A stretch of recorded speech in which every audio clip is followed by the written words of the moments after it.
My name is Tony Klinger, and the name of my book is The Butterfly Boy.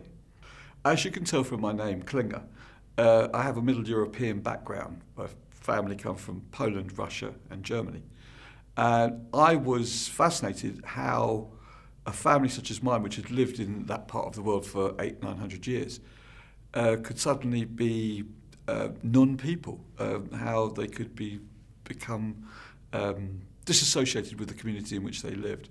And as Jewish people, I wanted to understand that, and that forms the narrative, forms the background, doesn't form the narrative of my story, but it was an inspiration for me to write it. I wanted to understand better myself what makes people tick in a wider universe, and to do that I used this as an example. So it was a story set with that as a background. So it was the story of light and dark. It's, most of our lives are made of light and dark. That's we get the shades of grey, which establish a certain type of person, and it was also the inspiration for it that some people, this man, he becomes a very tough man, very calloused in trying to fight his way through life, because it's tough for a person, especially an artist who doesn't have the use of his arms. And it's that lightness of the butterfly against that harshness of his environment, the two things together, it appealed to me and made other people understand what that story is supposed to be about. I originally was asked to look at making a documentary about a gentleman who was a very famous person who put together the Mouth and Foot Painters Association. And in looking at that, I realised that wasn't a story that particularly interested me, but the type of person he was did interest me. So it's a fictitious account using that as a base.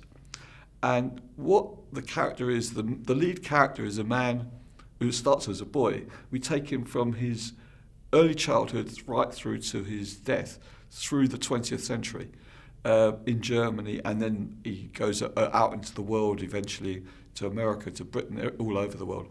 And his character starts one way. Like most of us, we get calluses, we get barnacles on the bottom of our ship, and we don't end up the way we thought we would when we were children. And so there's an element of fragility and also a certain lack of worldliness that comes from being in a small town, Darmstadt in Germany, that then, as you become worldly in general terms, you learn how to deal with the world, and that changes you as well as you might change the world a bit. And so he is our central character. His name's Arnie, and Arnie is this becomes this Hemingway-esque Steinbeck kind of figure. He's like a bull of a man eventually. Despite the fact he doesn't have the use of his arms, he is physically very imposing. He's a big guy.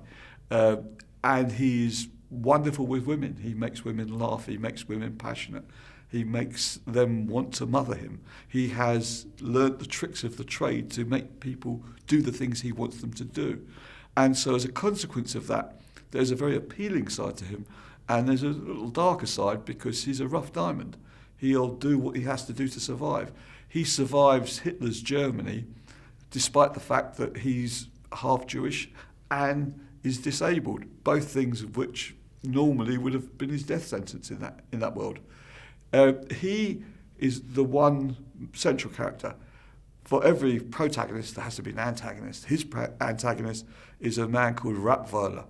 Ratweiler is the doppelganger. He's the bad penny, and to Cain, his Abel.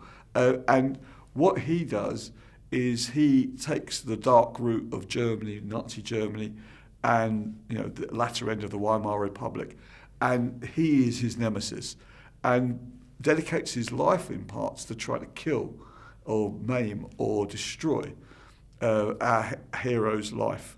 And it's their battle that's the central core of our book.